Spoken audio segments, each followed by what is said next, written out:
You ready to answer some Okay, let's go for questions? it. Let's go. Okay. Bring it on. This is Timothy, who says, I tried to sell my soul to the devil as a teenager. Can I be forgiven? Well, Timothy, I don't think you succeeded. I think you still got your soul. The devil didn't get it, and yes, you could be forgiven. You know, the biggest thing is, if you feel guilt, if you feel something in your heart that you've done wrong and you ask God to forgive you, then he'll forgive you. People think, well, have I sinned away my chance? You've never sinned away your chance as long as you feel in your heart that you've done something wrong and you ask God to forgive you.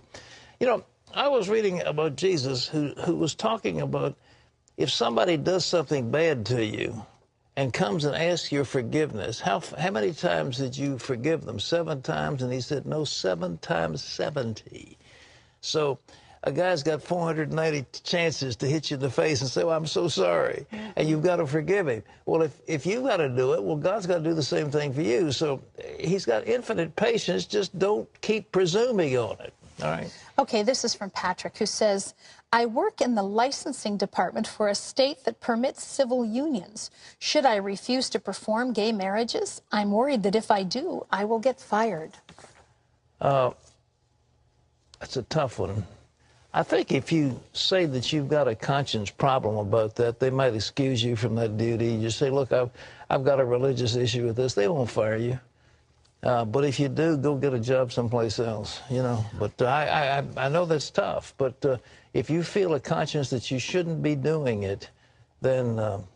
But a civil union just acknowledges certain rights that people have. It's not the same thing as marriage. So there are many people who say, well, if we've got to do something, let's do that instead of marriage.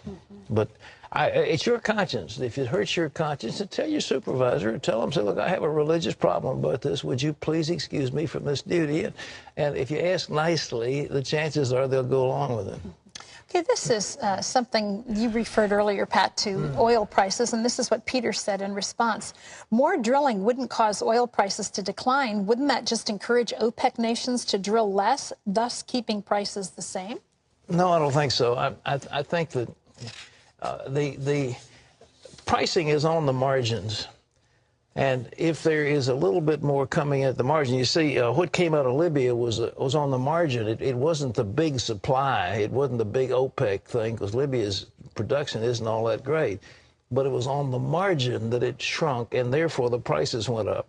So if the United States has more oil coming in, it on the margin will flood the market. It'll mean we'll take less from overseas. Therefore, there'll be more of that to go to Europe or go to Japan or China, and therefore the prices will stay down. But the fact that they're not that sophisticated, you know, about the fact that some stripper well in Texas is cranking out 2, 3, 5 barrels, 10 barrels a day or something. They don't work it that way. But the United States has got to get off of this addiction to imported oil. Okay, this is Christine, who says, I am a real estate agent, and I have a client that wants to buy a house, and I will receive a nice commission from it. He has plenty of money. The problem?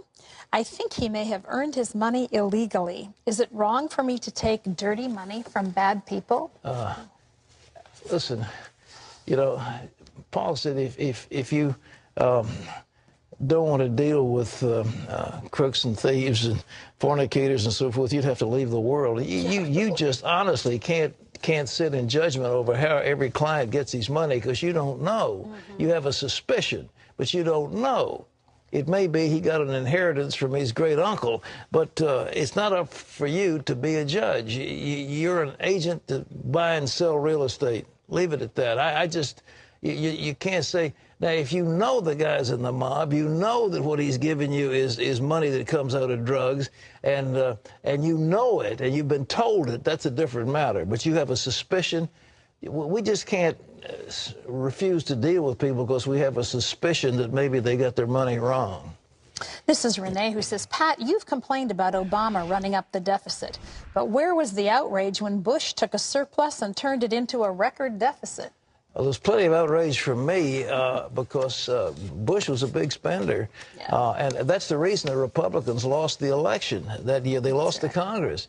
just because of that, people said, look, we're supposed to be a party of fiscal discipline, and if you're going to act this way, we're not going to support you. No, George Bush was, people might like him, but he was a big spender. He's a big government, big spender. And we paid the price for it. And so Obama just continued and added to it markedly. This is Joanne, who says, I have a serious medical issue, but doctors aren't taking me seriously. They say that it's in my head and they won't treat my problem. What should I do? Get different doctors. There are many diagnostic tools. I had a friend a long time ago. His wife, he was tired all the time. His wife said, well, you're just faking.